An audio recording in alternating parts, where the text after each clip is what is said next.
Hello hi everyone, welcome back to my channel. পূজাদের চ্যানেলে তোমাদেরকে অনেক অনেক স্বাগত, ভালোবাসা জানিয়ে আজকের ভিডিওটা আরম্ভ করছি। তো সকাল হয়েছে, আমি বিছানার থেকে এখনও পর্যন্ত উঠিও নি। তো যে এই জাস্ট উঠলাম এভরিওয়ান। তো সকাল থেকে ভিডিওটা আরম্ভ করছে, এই ঘুম থেকে উঠে বসলাম, এখনও রুমের বাইরে বেরোয়নি। তো ঘুম থেকে উঠে না উঠে দেখছি যে পাশে বড়ও নেই, মেয়েও নেই। তারা মনে হয় ভোরবেলা হতে না হতে ফাঁকে পালিয়ে গেছে, মানে বারান্দাটায় ঘুমোতে, কারণ ঘরটার মধ্যে যা গরম। আর আমার এই মানে কি বলবো, প্রত্যেক দিনই ভোরবেলায় চোখটা লাগে আর উঠতে দেরি হয়ে যায়। এখন বাজে 6:30 পেরিয়ে গেছে। তো যাই হোক, চলো রুম থেকে এখন তাড়াতাড়ি বেরোই, কাজ এক গাদা বাকি আছে, বাসন টাসন সব পড়ে আছে। তো তোমাদের সাথে পড়া কথা বলবো, তো আগে ফ্রেশ হই। তারপর দেখো, স্নান টান করে মেয়েকেও স্নান করে দিয়েছি। তারপরে এই যে এবারে ভাত বসাবো। তো আজকে ভাতে মানে অনেকগুলো ঝিঙে ছিল, 2-3 দিন ধরে মানে রয়ে গিয়েছিলো। আর হচ্ছে তোমার এবারে বেশি দিন থাকলে এগুলো মানে ফেলতে হবে এবারে, ওই জন্য না ফেলে এগুলোকে আমি ভাতে দিয়ে দিয়েছি, আলু ভাতে দিয়ে দিয়েছি। তো আজকে পুরো সিম্পল তরকারি করব, বেশি কিছু করব না। এই যে এখানে ডাল সেদ্ধ করার আছে, তো ডাল সেদ্ধ করব, ঝিঙে ভাতে আর হচ্ছে ডিম ভাজা। তো ব্যাস আজকে এইটুকুই তরকারি। আর চলো, এদিকে প্রচণ্ড গরম পড়েছে, ওই জন্য এই যে মেয়ের জন্য আমি ওআরএস গুলে রাখি, 1 বোতলে 2টা ওআরএস দিই সারাদিন, মোটামুটি ও খায় এটাতেই। ওই যে মেয়েকে স্নান টান করিয়ে এবারে যে বই পড়াবো। আর এইদিকে যে মেয়ে খেলছিল, সমস্ত আনাজ মানে চকরাগুলো সব নিয়ে চলে এসছে। এখন বাজে প্রায় 1:45 মতন।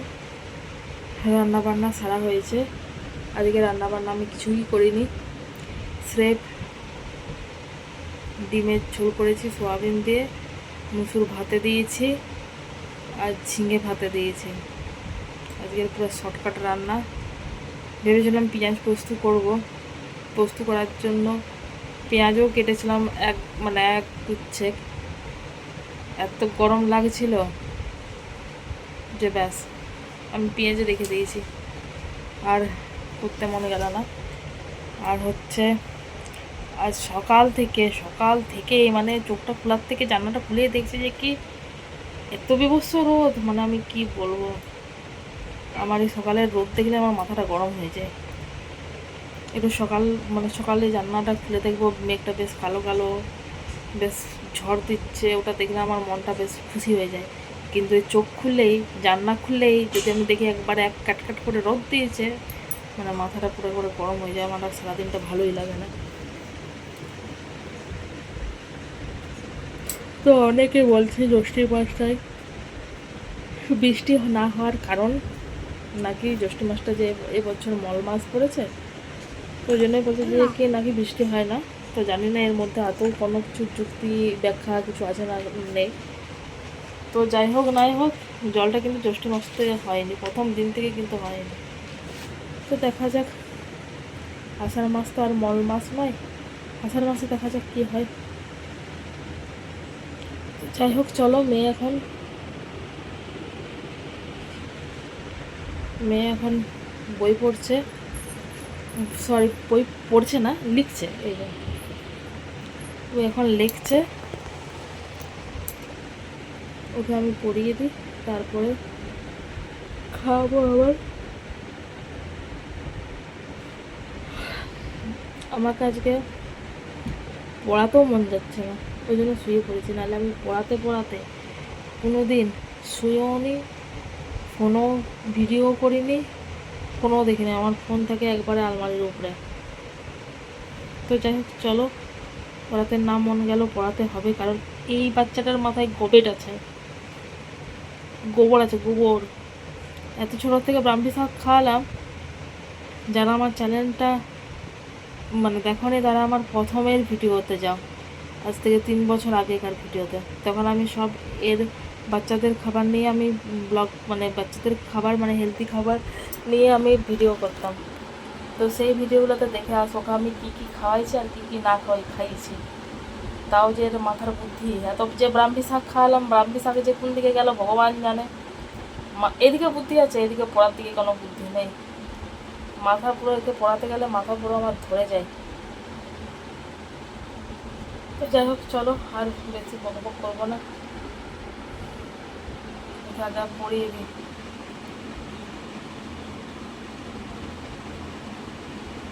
আমি এই যে কথা বলছি, কোনো ইয়ে আছে? ঠিক আমার মুখটা দিয়ে তাকাই বসে আছে। তো চলো এর ব্যবস্থা আগে করি। আমি হোমমেড ছাতু বানাবো ভাবছি আর কি। তো গমের ছাতু, বাজার থেকে তো মেন ছোলার ছাতু কিনে, তো আমি ভাবছি একটা অন্যরকমভাবে সব কিছু দিয়ে একটা ছাতু বানাবো। আর আমি ছোটোর থেকে, আমি আমার মেয়েকে কোনো দিন আমি দোকানে কেনা খাবার খাওয়াইনি, আমি সবসময় ঘরে আমি তৈরি করেছি ছোটোর থেকে।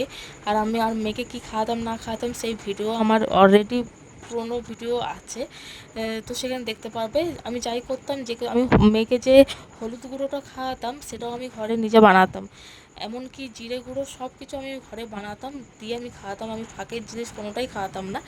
তো সেরকমই ভাবছি, অনেকদিন তো হলো কিছু ঘরে কিছু করা হয়নি, ছাতুটা কেনা হয় এ হচ্ছে বাজার থেকে, এখন করা হয়নি কারণ এখন মেয়ে শুধু তো আর খাওয়ার মধ্যে নেই, তার এখন নাচ আছে, তার এখন পড়াশোনা আছে, সমস্ত কিছুই হয়েছে আর কি। তো যাই হোক, ওই জন্য ভাবছি যে ছাতু বানানোর জন্য গরমলাকে বেছে নিলাম। তারপরে মেয়ে আবদার এখন ধরেছিল বাজছে দই খাওয়া, তো এই যে দইও নিয়ে যাওয়া হচ্ছে আর 6টা 2। ছাদে এসছি একটু বসতে, সেই 3টার থেকে যেইকে শুয়েছি তার 15 মিনিট পর থেকে লাইন নেই, এখনও পর্যন্ত 2-2.5 ঘন্টা হয়ে গেল লাইন অফ। ঘুম তো একদমই ধরেনি, বাইরে বসেছিলাম, দিয়ে এই ছাদে এলাম। প্রচণ্ড গরম, কি বলবো, নিঃশ্বাস নিতে সুতরাং কষ্ট হচ্ছে, এত গরম লাগছে, ঘাম মুছে মুছে এখানটা জ্বালা করছে সুতরাং। জানি না কবে যে কি বলবো আর।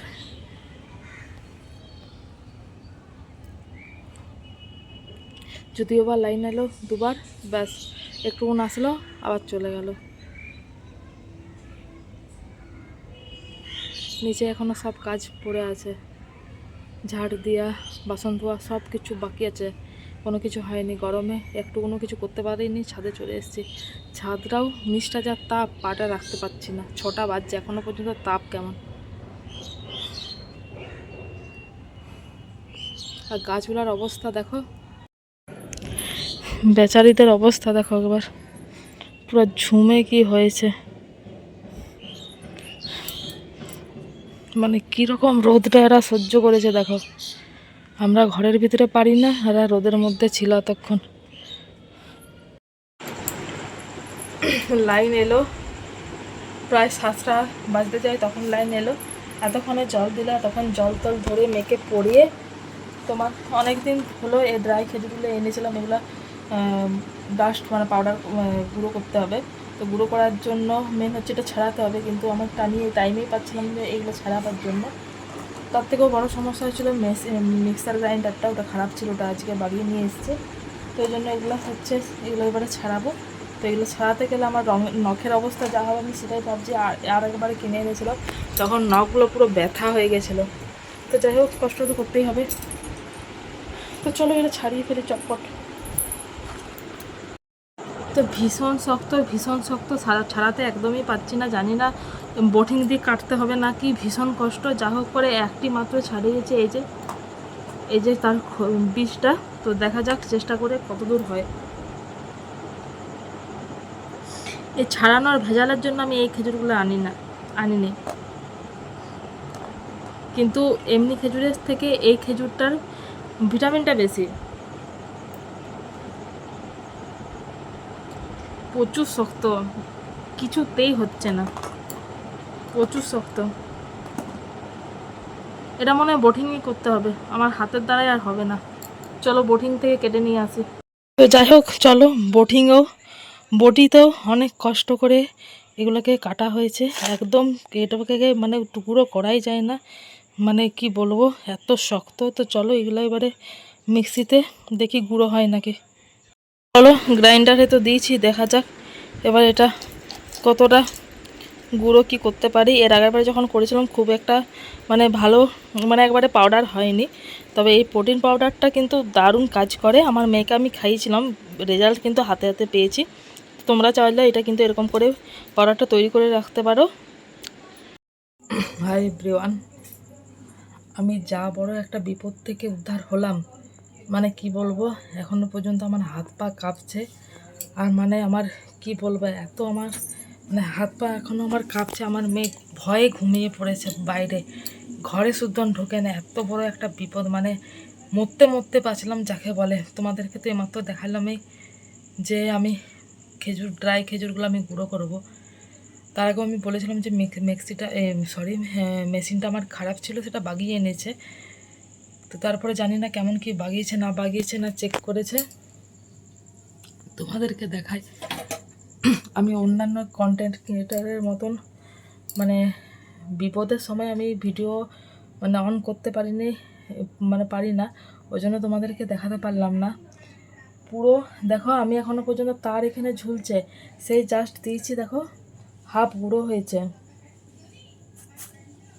ভালো করে গুঁড়ো হয়নি। জাস্ট দুবার মেশিনটা ঘুরেছে, তারপরে পুরো এখান থেকে আগুন জ্বলে পুরো ফিউজ উড়ে পুরো মেনে শুদ্ধ আগুন ধরে গেছিলো, দিয়ে মেন পুরো নেমে মেন পুরো কালো হয়ে গেছিলো। দিয়ে যা হোক করে বাগানো হলো। দিয়ে দেখো আমি এখনও ভয়ে আমি এখনও সুইচে আমি হাত দিতে পারিনি। দেখো পাখা পর্যন্ত আমি চালাইনি। এখানে লাইটটা, এখানে এটা হচ্ছে চার্জার লাইট জ্বলছে। চার্জার লাইটটা মানে মানে পাওয়ারটা কম, আমি ভয়ে এই টিউবলাইটটাও জ্বালাইনি।